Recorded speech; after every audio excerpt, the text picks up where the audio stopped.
A enorme influência de Alice Cooper na parte teatral do rock e do show business em geral. Esse é o assunto de mais um episódio da nossa série Raio X. Eu vou explicar para vocês como tudo isso aconteceu.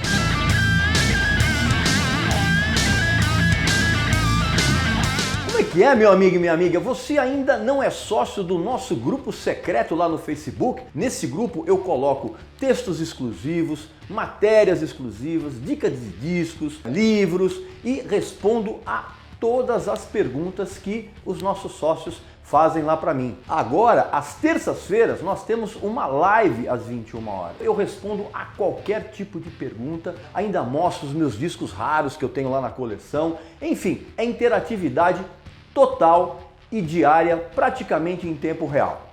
Para você ser sócio é muito fácil, basta que você acesse o primeiro link aqui na descrição do vídeo e você vai entrar na nossa nova plataforma de apoio, que é o Apoia-se. E lá você vai ter toda a orientação para se inscrever e fazer parte do nosso seletíssimo grupo secreto lá no Facebook. Meu amigo e minha amiga, neste episódio da série Raio X eu vou explicar para vocês como o Alice Cooper se tornou uma figura fundamental na história do show business ao injetar nos shows uma coisa teatral que até então não rolava.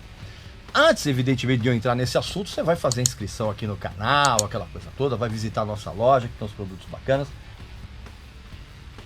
E o que você tem que saber, logo de cara, é que se não fosse pelo Alice Cooper, você não teria a menor ideia de que bandas como o Kiss, o Slipknot, Marilyn Manson, Rob Zombie não existiriam.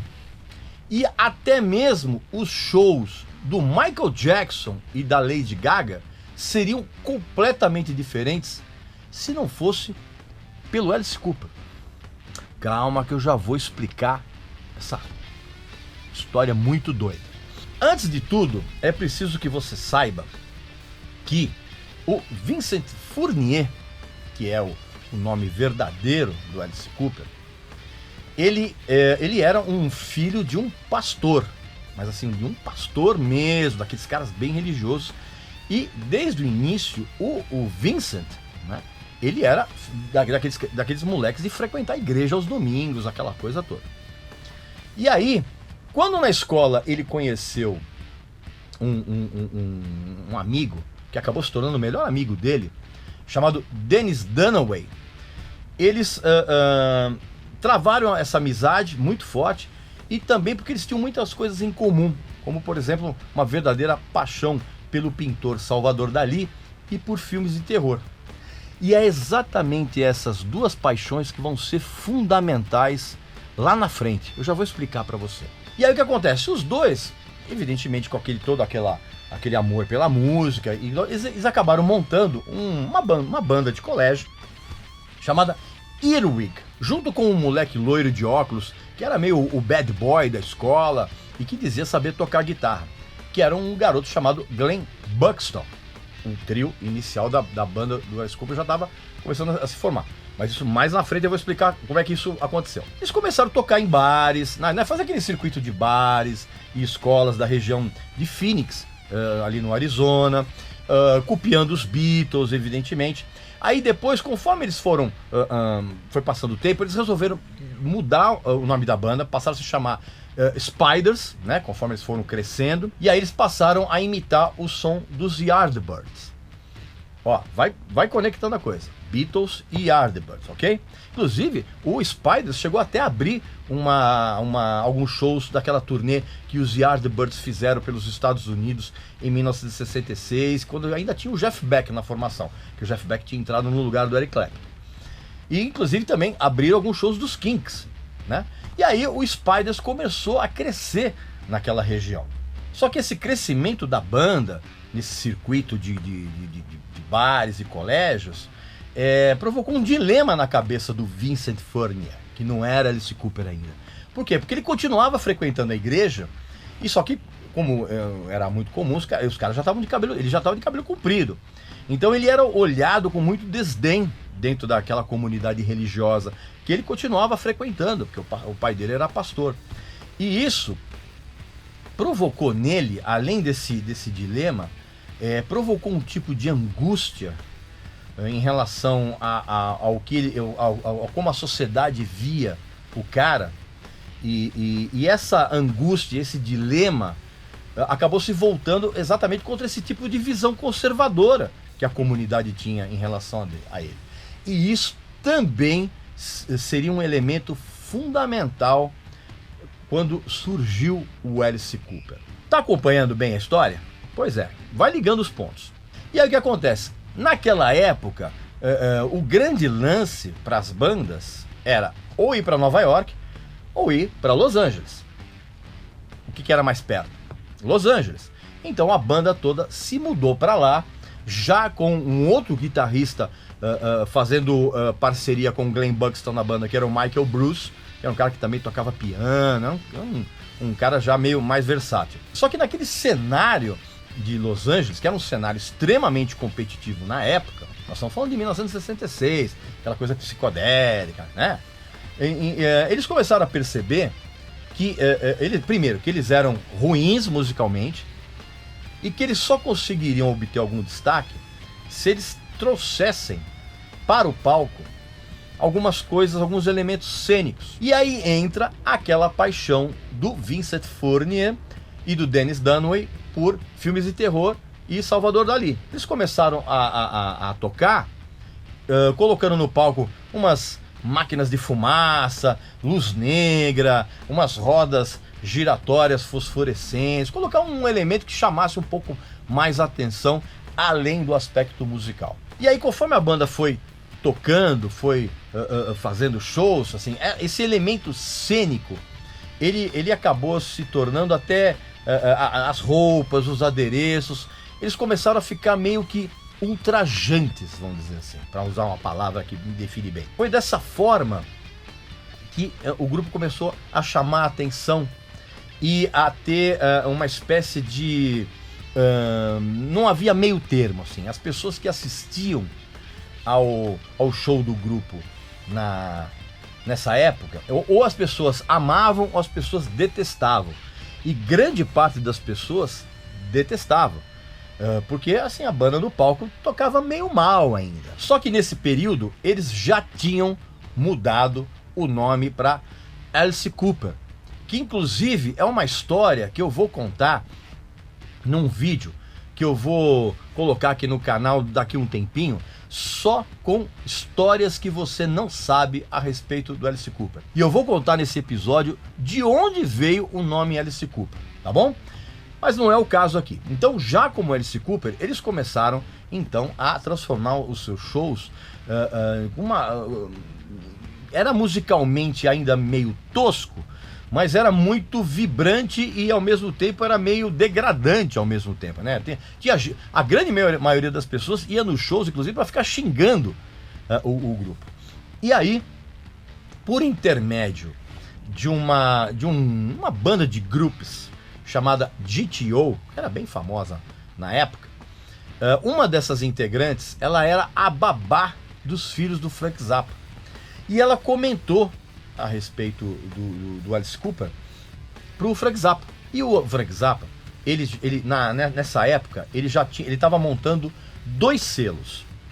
Um chamado Straight Records, que era para gravar algum tipo de música que fosse um pouco mais convencional, mas que fosse meio fora da curva, tanto que ele tinha contratado o Tim Buckley e mais umas outras cantoras. E ele tinha também um outro selo que era o Bizarre Records, que é o selo onde ele gravaria as maiores esquisitices, tipo Captain Beefheart, Larry the Fisherman, um monte de gente doida. E o Frank Zappa, ele ficou curioso pela descrição que a babá deu a respeito dos shows do Alice Cooper. E aí, por intermédio dessa babá, o Alice Cooper, ou Alice Cooper mesmo, já Alice Cooper, né, ou a figura Alice Cooper, e o Frank Zappa se conheceram num evento, e o Alice Cooper ficou enchendo o saco do Frank Zappa para que ele ouvisse o som da banda. E o Zappa não ficou muito bem impressionado com o cara, né? Ele falou: tudo bem, cara, aparece amanhã lá em casa e eu vou ouvir o som de vocês. O que o Alice Cooper resolveu fazer? Ele, em vez de ir na casa do cara lá pelas 11 da manhã, meio-dia, e levar uma fita cassete pro Frank Zappa ouvir, o que aconteceu? Ele convenceu a babá a abrir a casa do Frank Zappa às 7 da manhã e ele montou na sala todo o equipamento do show, do grupo Alice Cooper, às 7 da manhã, e começou a tocar, como se fosse um show. O Zappa e a mulher dele ficaram assustadíssimos, desceram e encontraram aquele bando de malucos fazendo um show completo na sala dos caras. O Zappa ficou muito puto da vida, mas mesmo assim ele falou, peraí, tudo bem, esses caras são muito doidos assim. E ele acabou achando aquilo tão absurdo que ele falou, quer saber de uma coisa? Eu vou contratar vocês pro meu selo. E na verdade o Zappa nunca gostou do som do Alice Cooper, porque os caras realmente não tocavam bem. Ele contratou mais os caras por uma coisa meio bizarra. Seria interessante ter um grupo de gente bizarra em um dos seus selos. E aí, nesse ínterim, os shows do Alice Cooper, além de ficarem cada vez mais teatrais, vamos dizer assim, eles passaram a usar maquiagem. Inclusive, uma das grandes influências do Alice Cooper foi o Arthur Brown, né, que na época tinha um grupo chamado The Crazy World of Arthur Brown, em que o cara entrava no palco maquiado e com um capacete com um fogo, uma chama em cima. E o Alice Cooper resolveu levar isso a um outro extremo, né, um extremo muito mais radical. Então eles começaram a tocar com maquiagens pesadas. O Alice Cooper entrava no palco muitas vezes vestido com lingerie. Então, assim, era uma coisa que realmente chocava as pessoas e despertava ou um amor ou ódio. Mas um dos grandes calcanhares de Aquiles da banda no começo, que era a maneira como eles tocavam, acabou de uma certa forma sendo resolvida porque os caras começaram a fazer muitos shows. Muitos shows. Então eles começaram a melhorar como músicos. Eles passaram a abrir shows pro MC5, pro Tennis After, pro próprio grupo do Frank Zappa, o Mothers of Invention, e até mesmo para atrações um pouco mais pop, tipo Three Dog Night e a Linda Ronstadt, né, que é uma cantora maravilhosa que na época estava surgindo o estrelato, vamos dizer assim. E nessa época eles já estavam com uma figura fundamental para a carreira do grupo, que era um empresário chamado Art Chap. E aí, com o passar do tempo, essas apresentações do Alice Cooper começaram a ficar cada vez mais degradantes, vamos dizer assim, para os padrões das plateias na época. Por quê? Porque a banda começou realmente a receber uma influência de todo aquele clima hedonista e materialista de Hollywood, né?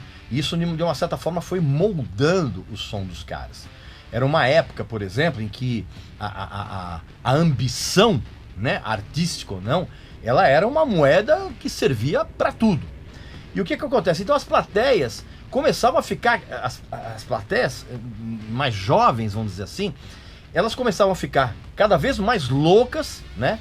E o pessoal mais velho que ia para os shows ficavam realmente horrorizados com o que estava acontecendo. Ou seja, estava sendo criado um buchicho dentro toda aquela cena underground de Los Angeles. E aí, como eu disse, como eles começaram a fazer muitos shows, eles foram melhorando tecnicamente falando. E aí, de tantos shows que eles fizeram, eles de uma certa forma acabaram sendo abraçados artisticamente pelo próprio MC5 e pelos Stooges, né, que é a banda do Iggy Pop. Esses dois nomes, cara, eram fortíssimos aonde? Em Detroit. E aí o público de Detroit, já acostumado com o tipo de virulência que era o som do MC5 e dos Stooges com o Iggy Pop, realmente abraçou o Alice Cooper, o som do Alice Cooper. Tanto que eles se mudaram para Detroit. E eles acabaram impressionando muita gente nesse circuito Detroit, Los Angeles. Tanto que o Jim Morrison do The Doors era um grande fã da banda. E foi por interferência do Jim Morrison que o Alice Cooper começou a ser chamado para tocar em grandes festivais. Por interferência direta do Jim Morrison, que na época estava com tudo, né? O cara era líder do The Doors. Inclusive eles fizeram uma apresentação bombástica num festival em Toronto, em 1969, Inclusive foi esse o primeiro festival em que o Jim Morrison realmente intercedeu a favor dos caras. E aí eles passaram a ser convidados para fazer outros festivais. E aí teve um episódio que foi fundamental para que a publicidade em torno do Alice Cooper aumentasse muito. Teve um festival muito grande e uma das coisas que o Alice Cooper fazia no palco era pegar vários travesseiros cheios de penas e jogar na plateia. E alguém da plateia, não se sabe por que, levou uma galinha pro show. E nesse momento em que o Alice Cooper jogou aquela quantidade de travesseiros com penas para tudo quanto é lado, jogaram a galinha no palco. O Alice Cooper pegou a galinha e pensou absurdamente, falou, bom, a galinha vai voar, né? Ela tem asa, e jogou a galinha de volta para a plateia. Cara, a galinha foi destroçada em questão de segundos. Isso deixou a imprensa presente nesse evento horrorizada. E no dia seguinte, foram várias e várias matérias falando a respeito desse aspecto absurdo do show do Alice Cooper, que culminou na morte da galinha. Cara, isso trouxe para a banda uma publicidade inacreditável. E aí a banda lançou um primeiro disco chamado Pretty For You, e também em 69 e em 70 lançou o segundo álbum, o Easy Action. Você tá vendo as imagens no vídeo? E eu tenho um negócio para mostrar para vocês. Olha que coisa sensacional. Os dois discos saíram nessa edição aqui, chamada School Days. Inclusive, essa aqui é a edição nacional do disco. Olha só, que interessante. Eu vou mostrar aqui para vocês, ó. Olha lá, abre assim, ó, tá vendo? Dá pra ver? Pois é. E aqui dentro tem as fotos aqui, ó. Os dois discos, os dois primeiros discos do Alice Cooper, o Pretty For You e o Easy Action, estão nesse disco duplo aqui, tá? Mas enfim, só que o que acontece? Quando saiu o Easy Action, nenhum desses dois discos vendeu bem. O forte continuava sendo os shows. E aí o que aconteceu? O Zappa vendeu os dois selos para a Warner. E aí evidentemente que a Warner não sabia o que fazer com o Alice Cooper. Então os discos não vendiam bem, mas os shows eram muito concorridos. E quando houve essa venda para a Warner, a banda, ela em si, musicalmente falando, ela já estava muito adiantada. Não só musicalmente, mas em todos os sentidos. Porque o que acontece? Ao mesmo tempo que eles iam se tornando músicos cada vez melhores, no palco começaram a aparecer alguns aspectos cênicos mais elaborados. Tinha uma jaula de fogo, começou a aparecer a cobra, a famosa cobra, a Kachina, se eu não me engano era o nome dela, começou a aparecer. As músicas começavam a ficar mais pesadas, mais densas e obviamente bem tocadas, né? Depois de tantos anos de experiência no palco. Chegou um momento em que a banda chegou o momento de gravar o terceiro disco. E a Warner não sabia o que fazer com os caras. E aí o empresário, o Gordon Shepp, ele, por conta própria, que era uma coisa muito comum na época, ele resolveu contatar um produtor que era bem conhecido na época, chamado Jack Richardson, que era o cara que já tinha produzido o Guess Who, que era uma banda genial, inclusive, mas que estava fazendo um tremendo sucesso na época. O Jack Richardson, de forma nenhuma, queria pegar essa tarefa, né? E ele tinha na equipe dele um garoto que era uma espécie de faz-tudo, que era um cara chamado Bob Ezrin. O Jack Richardson, como o Gordon Shepp, ele ia todo dia no escritório do Jack Richardson encher o saco, porque o Gordon Shepp, o empresário do Alice Cooper, era um daqueles caras que não sabia ouvir não. Então ele ficou enchendo tanto o saco que o Jack Richardson falou o seguinte, cara, olha, o negócio é o seguinte, cara, o primeiro cara que pisar na bola aqui comigo aqui vai produzir o disco desse tal de Alice Cooper aí. E aí aconteceu que o Bob Ezrin fez uma burrada lá e ele acabou sendo escalado meio que a contragosto para produzir as gravações do que seria o terceiro disco do Alice Cooper. E o Bob Ezrin, ele ele ouviu os dois discos, o Prettiest For You e o Easy Action, e ele detestou. Ele achou, cara, isso é uma porcaria gigantesca. Mas ele foi convencido pelo Gordon Shepp a pelo menos assistir o show dos caras. E aí o Bob Ezrin foi e ficou maravilhado quando ele viu o show. Ele falou, pô, esse terceiro disco tem que ser eu levar o que está acontecendo aqui no palco pro vinil, mas de uma maneira que seja audível. E o Bob Ezrin, que na verdade que ele sonhava em ser uma espécie de novo Phil Spector, né, que era um produtor renomadíssimo naqueles tempos, que inclusive era um cara que colocava a assinatura dele nas produções que fazia. Como ele sonhava em ser um novo Phil Spector, o que o Bob Ezrin fez, cara? Ele pegou a demo que continham as novas canções que o Alice Cooper tinha feito e ele começou a mexer nessas músicas, a interferir realmente nos arranjos. Tanto que inclusive ele pegou várias canções e ele tentou deixar aquilo de uma maneira mais palatável, quase comercial, vamos dizer assim. Então, por exemplo, ele pegou uma música que a banda tinha apresentado chamada I Wish I Was 18 Again, e ele mexeu tanto na música que transformou em outra coisa, chamada I'm 18. Então, esse foi o primeiro passo para que a banda lançasse algo mais coeso em termos de som.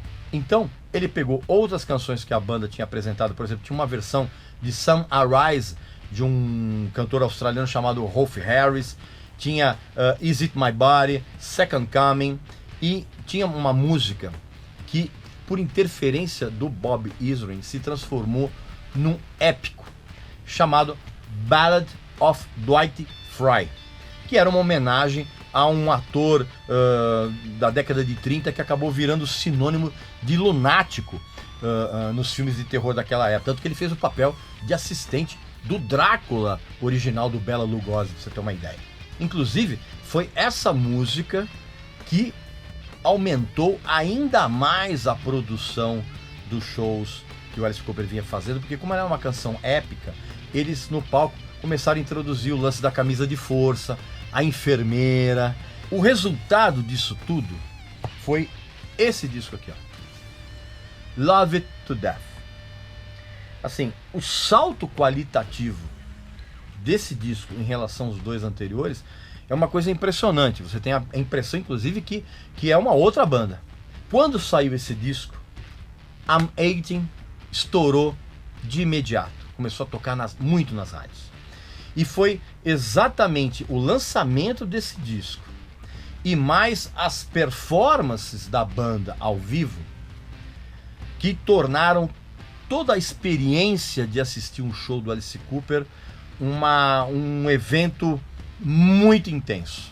E esse tipo de cenário musical, teatral, ele foi perfeito em termos de timing para aproveitar um momento de pânico e medo, assim, que todos os jovens sentiam nos Estados Unidos no início dos anos 70, tá? Esse disco aqui é um disco de 71, tá? É super importante lembrar isso.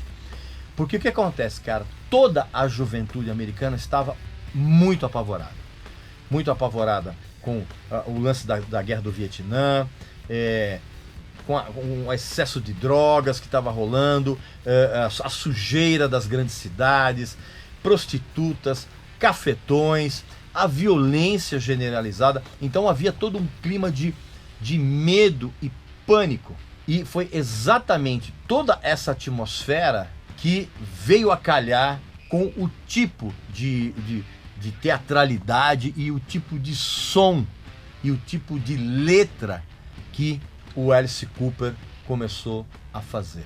Quando, nessa mesma época, surgiu na Inglaterra uma apresentação na televisão com o Mark Bolan e o T-Rex, né, que era o grupo, você sabe muito bem, um grupo maravilhoso, apresentando Hot Love na televisão, que para a grande maioria das pessoas é o marco zero do glam, aquele movimento glam, começo dos anos 70 na Inglaterra.